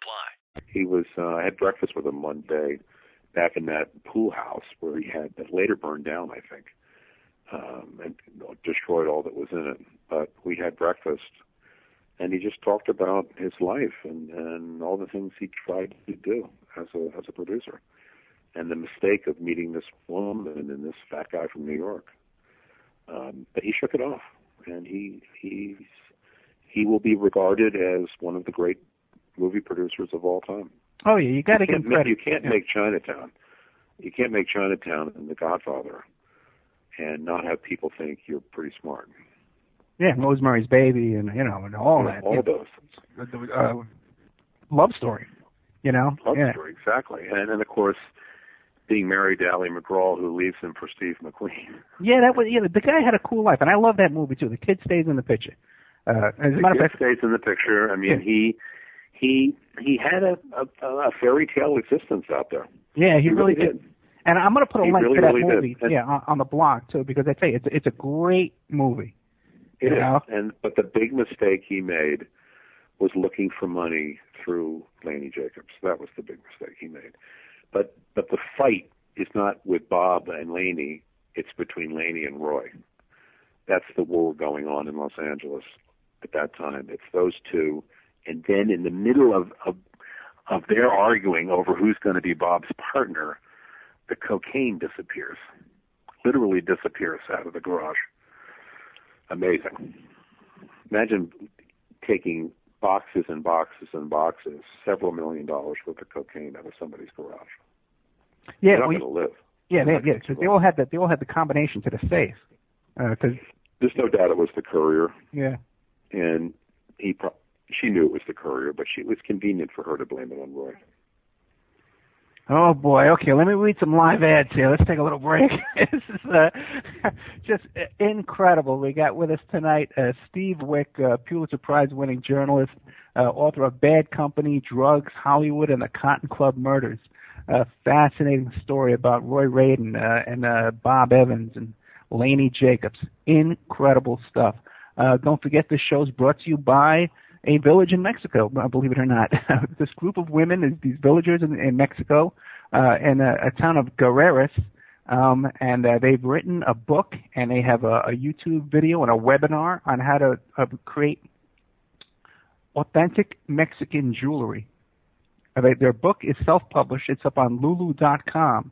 And it's a beautiful book about their letters of these women that they've written back to their men, their grandfathers and their husbands and their sons who've come to America to work and to send money back to them. And they've written these love letters to them, and it's called New World Mexican Women. And you can find it on their website called handcrafted-ethnic-jewelry.com. And just Google New World Mexican Women, and all their stuff will come up. Their Facebook page will come up, and their book and their videos and stuff. just a fascinating group of women and their authentic story of their love for their men who've come to the United States. And we also have as our sponsor, InfinityHomePlans.com. That's Mike Gray. And he has all kinds of services. Check out Infinity Home Plans and Design Services, your resource for 3D and 2D services. They offer a multitude of products, including stock home plans, 2D digital drawing sets, and 3D models and renderings, and more. Don't forget emailrevealer.com. Are you looking for a lost loved one? Or an old friend, or a long-lost family member, go to emailrevealer.com and do one of those people searches where you could locate somebody. Or let's say you have an email address and you need to identify or locate the person behind that email address. Go to emailrevealer.com. Then we have Pacific West Bamboo, our oldest and most supportive sponsor that keeps the show going. 503-839-8126. If you got a craft, you have a construction project, you want to put down a flooring, you want to build a stage for a rock concert, go to Pacific West Bamboo, your number one source for timber construction and craft-grade bamboo poles, plants, and products. They specialize in eco-friendly reclaimed wood products for the home and garden. They're located in Portland, Oregon, but they can and do ship worldwide.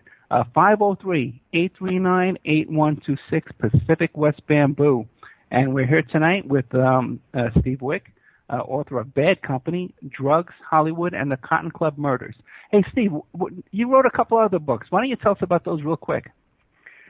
Well, the second book was a look at life out in Long Island, where I live, and the old farm families are there. And then the third book that came out a couple summers ago is called The Long Night, and it's about the journalist William L. Shirer, who in 1960 published The Rise and Fall of the Third Reich, the very famous book about the Hitler years.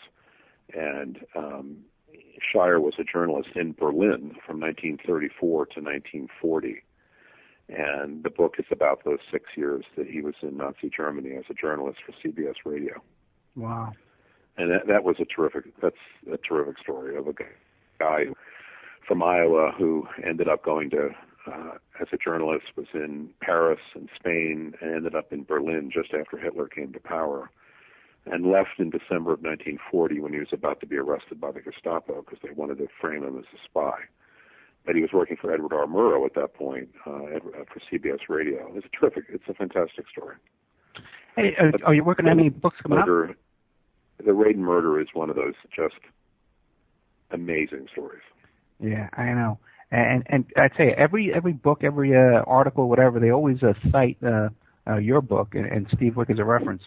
At one point there were going to be 10 other books on that case, and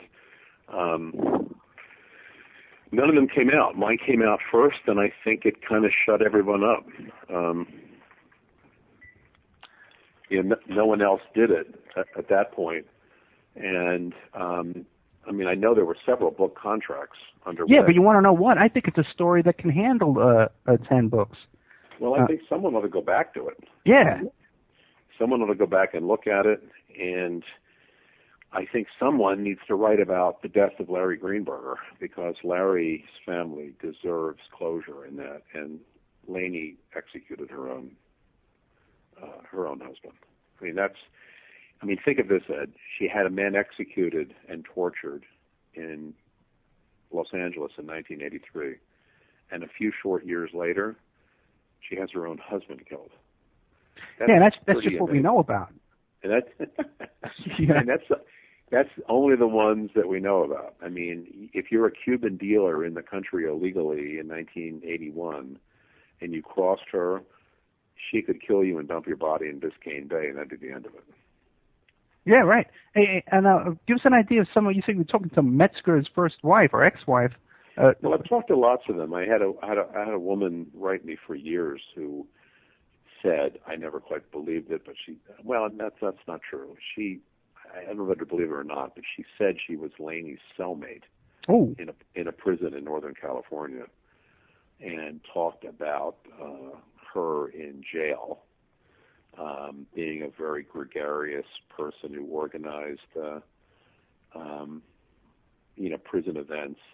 She's appealed. Laney's appealed. They've all appealed. It's all been turned down. She will die in prison. Wait, organized prison events like prison parties and stuff? Yeah. She sort of became a sorority sister or something. It's like that movie, that TV show, Orange is the New Black. Yeah, she's only a murderer. Yeah, exactly. Yes. But how are you doing? How's the show going? You think it's a good show tonight? Oh yeah, are you kidding me? Yeah, this is excellent stuff. I thank you very much for coming on, man. This is great. Oh, I'm really glad to be here. I think talking about this case, and I haven't talked about it in a long time, and I think that to me this is one of the great stories that I was lucky enough to work on. Yeah, it really is. Every now and then you'll see a true Hollywood story kind of thing on it, but they only touch the surface. This one involves big players, and you normally, Ed, don't go to Hollywood to make movies and get murdered. I mean, just think about that for a second. The guy goes to Hollywood to make a movie, and he's murdered. And it's more interesting too that even when Robert Evans, when he does make the movie tanks horribly. It didn't do well. Like I tell you, you gotta love Bob Evans, and like I said, that the documentary, The Kid Stays in the Picture. Yeah, he's a genuine character. Yeah, he is a genuine legend, and he's a genuine character. And in many ways, I came to like him a lot. I do believe strongly that he got in with the wrong crowd, and he was very eager to find financing for a movie he believed in. And in that world, I guess you go to anybody you can figure it out has got some money to help you out with. But at some point, an alarm bell went off in his head, and at that point, she's going to kill Raiden. And I think at one point Bob told me he felt lucky it wasn't him, but it was never going to be him. It would always have been Roy. Yeah, yeah. But he's a genuine American legend. I mean, there's no getting around him. Okay, well then let me ask you this. Now you were invited to this home that I think it's called Woodland or something like that. This estate has a name. The fancy name. Yeah. And you walk in there, okay? And Robert Evans is also known for seducing women. It's one of the most beautiful women in the world, right? Do you think it's I noticed the other day the list of spouses is like 10 or something. Yeah. So he's a pretty impressive guy. He's charismatic. He has a lot of presence. You walk into this home, there's pictures on the wall, Henry Kissinger, Kirk Douglas, right? I walked all through the house, and Ted Kennedy. He had an English butler. Butler, he is a butler. Yeah, it was pretty funny, but I don't know what condition he's in now. It's been a long time. Okay, but Steve, my question for you is, do you think that possibly you were seduced by all that, and that somehow you're overlooking some of Evans' culpability in all of this? No, I think the book, Ed, would have been a lot better and a bigger seller if I could have tied him into it. Yeah. But as a journalist looking to tell a truthful story, I went with what I had, and obviously nothing since then has disputed the findings in that book. So I think I got it right. I think the trial got it right. And at one point, I think Bob said something to me like, why don't you not do this book and come out here and be a screenwriter or something? Ah. And I wasn't going to give it up, I can tell you that. But that book has held up. Your point is a very good one. Yeah. And I think it's something come out since the book that leaned in a very heavy direction against him. You'd have a good point. But nothing has come out that hasn't buttressed the findings of that investigation. Gotcha.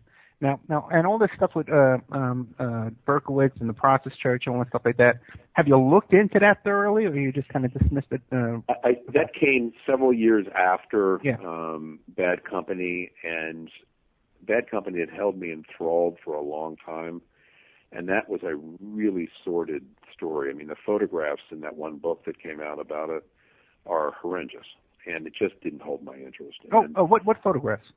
There was a book about all those sort of devil-worshipping murders by a guy in New York. I forget the name of it. Maury Terry? Yes, that's what it was. And, I mean, if you look at that book, the photographs alone will just turn your stomach. But I just didn't see anything. I mean, if you're going to spend 3 or 4 years on a book, you really got to be interested in it. You really got to be transfixed almost by the story. It's got to carry you. And Bad Company carried me. I didn't see anything in the other book. And again, Maury may have really nailed it. He may be onto something really big. But for me, it was off the main trail that I wanted to be on. Gotcha. But now, did you follow the case of Little Lisa Steinberg and Hedda Nussbaum? And, I did not. What was that? Oh, Hedda Nussbaum. Yeah, of course. Yeah. We covered that heavily here. Okay. Now, wasn't there allegations that in Hedda Nussbaum's diary that she had taken Little Lisa to do child pornography films at Roy Raden's house? I never heard the Roy Raden part. No. But you heard the part about her doing a. Oh yeah, that certainly was a part of it. But I don't know of any Roy Raden connection to that at all. So I never heard that. Where did you hear that? I've heard that in interviews with Maury Terry when I lived in New York, Bill Boggs and stuff like that in the afternoon back around that time. When that Lisa Steinberg case and Joel Steinberg. That was an amazing case, wasn't it? It really was, man. It was riveting, and I have the entire trial on videotape. I was just riveted by watching that trial on live on TV every day. It was just, we need 10 books on that too, and 10 shows on that. Yeah, there's so many good ones, but the thing is, if you're going to write a book that's 100,000 words, let's say, yeah, you really need a lot of gravity, a lot of material to carry that along. And for me, the magic is characters. I mean, I need to really have great characters in order to tell a great story. And Raden is a great character. Laney is an amazing character. And Evans is an amazing character. How you can fall that far after a career making those kind of movies and end up with those two, I'll never figure that one out. But I need great characters and a great story. It's like In Cold Blood. That was always the book I read that I said, God, if I could just find a case like this, I could write an In Cold Blood. And believe me, that book was on my mind as I was writing. And yeah, I could have given up that book and done something else, or maybe gone out there and sold my soul to the devil, but I was going to finish that book. And if you notice too, the common thread through all of this was cocaine. You know, they were all addicted to coke. But it was Laney. Was Laney a coke user? Yeah, right. Oh yeah. Oh, they were all heavy into it. They thought it was the coolest thing to do. Yeah. But for Larry, it meant he slipped into the point where he kind of was too weak to defend himself. Raden, it really sank him in. He became so paranoid, just totally paranoid. Jonathan wasn't. It is Ryan Seacrest here. There was a recent social media trend which consisted of flying on a plane with no music, no movies, no entertainment. But a better trend would be going to ChumbaCasino.com. It's like having a mini social casino in your pocket. Chumba Casino has over 100 online casino-style games, all absolutely free. It's the most fun you can have online and on a plane. So grab your free welcome bonus now at ChumbaCasino.com. Sponsored by Chumba Casino. No purchase necessary. VGW Group. Void where prohibited by law. 21 plus. Terms and conditions apply. It was clear-headed. Jonathan, I don't know where he is now. At one point, I found him in an island off Spain, believe it or not. He was scared to death when he left Los Angeles himself. He really thought that Menser and Marty were going to come for him. And he kind of vanished for a long time. I didn't know where he was. But he didn't use drugs. He kept clear, and his mind was clear, and he knew the trouble Raden was in, and he warned him, and Raden was too whacked out to take heed to him. Have you ever heard the allegations that of coke dealing between Mensker, because Mensker had his own coke dealing as well. They were. I think Los Angeles and Miami. If you pick two cities between 1980 and 1986, where cocaine was abused in mountain form, it would be those two cities. And so many people, Ed, were making hundreds of millions of dollars in that business. Oh, yeah, I remember, yeah. Literally never got caught. When I was working on the book, I interviewed a lawyer in Miami who defended all the big cocaine dealers because he knew Laney, and I wanted to talk to him about her. And he didn't want to be her lawyer because he was actually kind of scared of her. But he represented all the big dealers. And while I was in his office talking to him, interviewing him for this book, the phone rings, And it's a guy at the end with a heavy Spanish accent saying that he had a sailboat coming into Miami Harbor, and it hadn't arrived yet. Could this lawyer find out if it had been seized?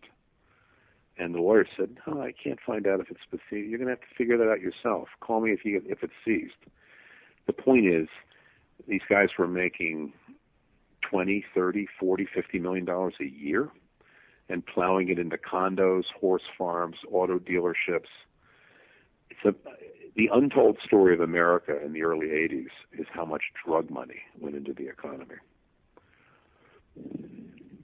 Yeah, it seemed to have really influenced politics as well. You know, when you look at the Mena Airport in Arkansas and all the tons of cocaine that were coming through there, and careers were made, you might say. Careers were definitely made. You might say, you know. And I don't know how much Larry put away. I bet Larry could have had $30, $40, $50 million somewhere in the Caribbean. He hid it away really well, but the point is he hid it so well that no one, after his death, no one knew where it was, so his family couldn't benefit by it. Yeah, well, I always got the impression that a lot of that money got stolen, you know, like in Noriega, you know, got his hand, you know, was hiding up people's money in Panama and stuff like that, and then, you know, just snatched it right out from under you once you were out of favor, you know, because a lot of these banks are in on it too, it seems to be, and these offshore havens as well, you know. Once you're dealing in that kind of money, who can you really trust? Yeah, I think there are probably islands like the Grand Cayman chain that have literally $1 billion in one small bank. Yeah, and if you go down to pick up your money, you know, you get a traffic ticket, and then you never show up again. You're gone, you know. I think a lot of that kind of stuff happens, you know. Yeah, I think that, as I said earlier, at one point in the 80s when there was a recession in most of America, there was a cash reserve in the Miami Federal Reserve System. Oh yeah, that much cash floating around. No, I'm 53 years old. I'm very familiar with those 80s, man, the wild 80s with Miami Vice and stuff, and that was going on. There was I owned a nightclub in Manhattan around that time, so you know, again with those Genovese guys, like you were mentioning before. Hey, by the way, who was his godfather in the Genovese family? He's named in the book. I forget it now, Ed, but I tried to find out some stuff about him, and he was a mid-level Genovese guy. I found his name. I confirmed his name in the FBI records. And what struck me as incredible is how he ended up being kind of Roy Radin's protector for the business. So it meant, to my mind, it meant that Roy's business, his con artist business of these silly promotion tours, was actually a front for the Genovese family. Really? I don't know how else you'd have him in there. He must have been giving a piece of the action to this guy. And that he was low enough down the totem pole of the Genovese family that he never got busted. He died of old age, lived in some crappy apartment in Queens. Yeah. But why did Roy Radin need a guy in the Genovese family on his side? And there was an incident someone in Roy's family told me about where, and again, I never knew the name, but a well-off entertainer with a big name we would all know was going to work for Roy in Atlantic City on a show and backed out. And Roy had his Genovese guy not go after him physically, but to force him to come to the show, and he did. Yeah, because there was also a lot of talk about how Radin, when he was doing this traveling road show for the Fraternal Order of Police, that if you didn't buy the tickets, he would send guys down there and convince you to buy the tickets. Roy thought he could throw his weight around, but what he didn't understand is the more he got into drugs, the less effective he was. Yeah, right. And he turned everyone off around him.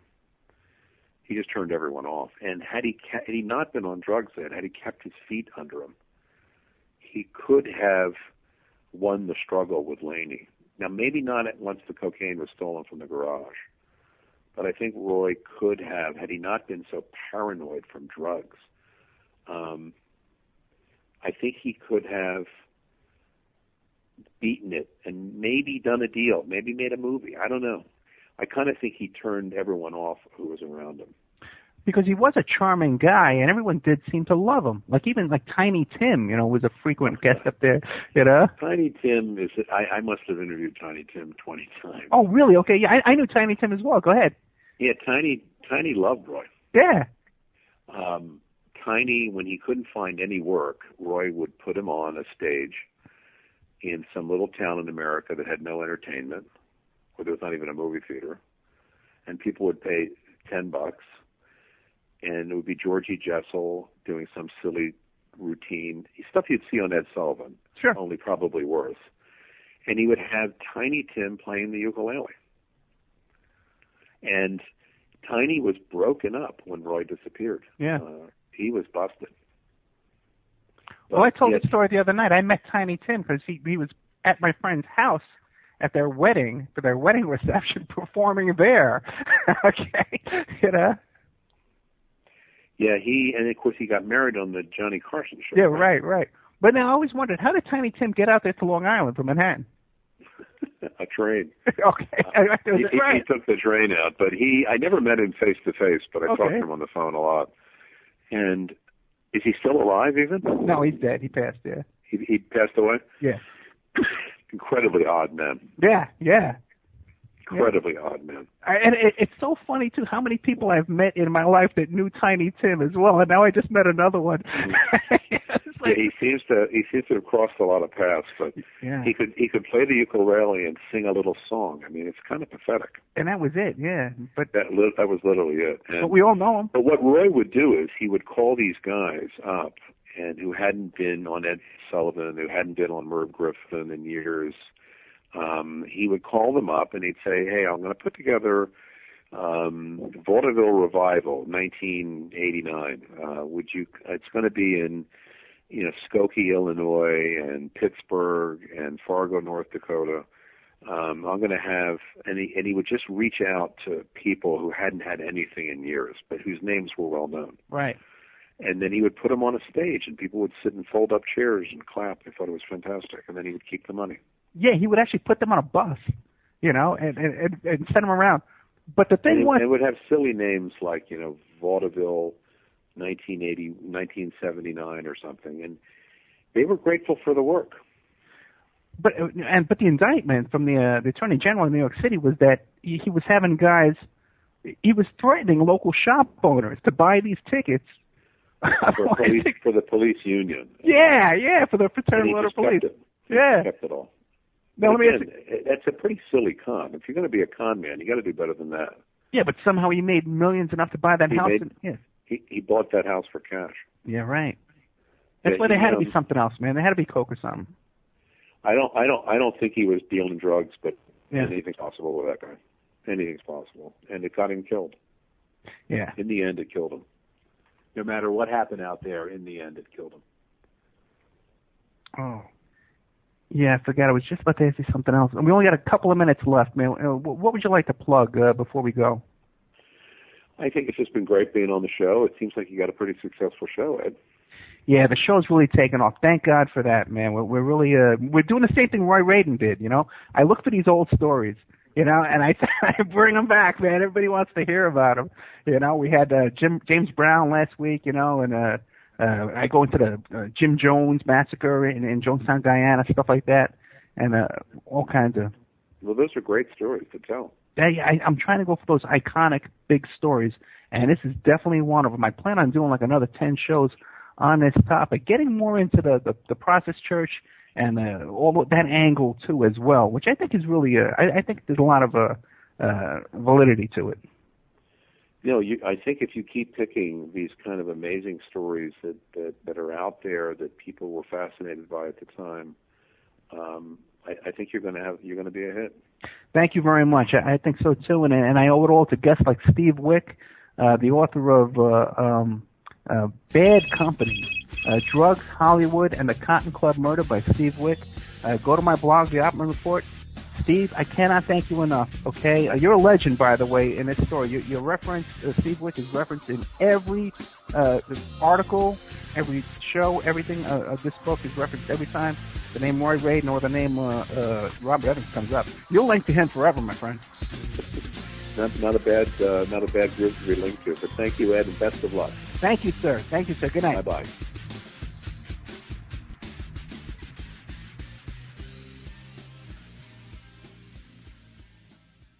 Step into the world of power, loyalty, and luck. I'm going to make him an offer he can't refuse. With family, cannolis, and spins mean everything. Now, you want to get mixed up in the family business. Introducing The Godfather at ChumbaCasino.com. Test your luck in the shadowy world of The Godfather slot. Someday, I will call upon you to do a service for me. Play The Godfather now at ChumbaCasino.com. Welcome to the family. No purchase necessary. VGW Group. Void where prohibited by law. 21 plus. Terms and conditions apply.